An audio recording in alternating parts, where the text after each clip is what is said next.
नमस्कार दोस्तों, आप देख रहे हैं लॉजिकल वर्ल्ड चैनल। और आज हम बात करेंगे एक ऐसे मुद्दे की जिसने अंतर्राष्ट्रीय स्तर पर भारत के हितों को झकझोर कर रख दिया है। जी हां, रूस यूक्रेन युद्ध में अब भारतीय कंपनियां भी प्रभावित होने लगी है। हाल ही में यूक्रेन की राजधानी कीव में स्थित भारतीय दवा कंपनी कुसुम हेल्थ केयर के गोदाम पर रूसी मिसाइल या ड्रोन से हमला किया गया, जिसमें भारी नुकसान हुआ है। इस वीडियो में हम जानेंगे ये हमला कैसे हुआ, इसका असर क्या पड़ा, कंपनी का क्या कहना है और सबसे बड़ा सवाल, भारत सरकार और अंतर्राष्ट्रीय समुदाय की क्या प्रतिक्रिया रही। 12 अप्रैल 2025 के सुबह यूक्रेन की राजधानी कीव में कई मिसाइल और ड्रोन हमले हुए। इन्हीं हमलों की चपेट में आया कुसुम हेल्थ केयर का एक बड़ा गोदाम, जिसमें भारी मात्रा में दवाइयां और मेडिकल सप्लाई रखी गई थी। यूक्रेन में मौजूद भारतीय दूतावास ने इस हमले की पुष्टि की है। कहा जा रहा है कि मिसाइल सीधे गोदाम पर गिरी और पूरी बिल्डिंग जलकर खाक हो गई। इसमें खासकर बच्चों और बुजुर्गों के लिए जरूरी दवाइयां जो थी वो नष्ट हो गई। यूक्रेनी अधिकारी और ब्रिटेन के राजदूत मार्टिन हेरिस ने भी इस हमले को रूस की जानबूझकर की गई हरकत बताया है, जिससे आम नागरिकों और विदेशी निवेशकों को निशाना बनाया जा रहा है। अब बात करते हैं उस कंपनी की जिस पर यह हमला हुआ।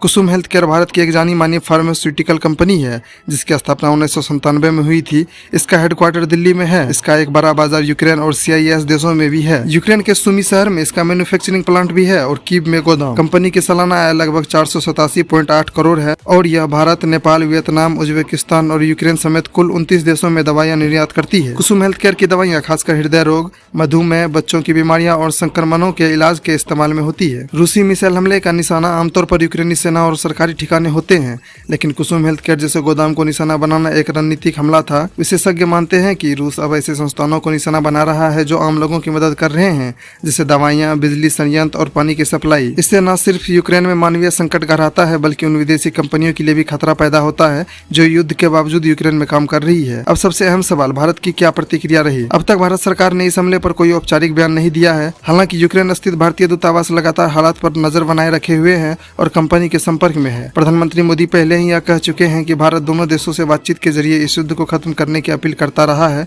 भारत ने रूस और यूक्रेन दोनों से करीबी रिश्ते बनाए रखे हैं, जो इस तरह की घटनाओं पर भारत की सार्वजनिक प्रतिक्रिया को जटिल बनाता है। ब्रिटेन, अमेरिका और यूरोपीय देशों ने इस हमले की निंदा की है। ब्रिटिश राजदूत मार्टिन हेरिस ने कहा कि रूस का यह हमला यूक्रेनी नागरिकों और विदेशी सहायता के खिलाफ सीधा हमला है। इस घटना से भारत की यूक्रेन में व्यापारिक उपस्थिति पर सवाल खड़े हुए हैं।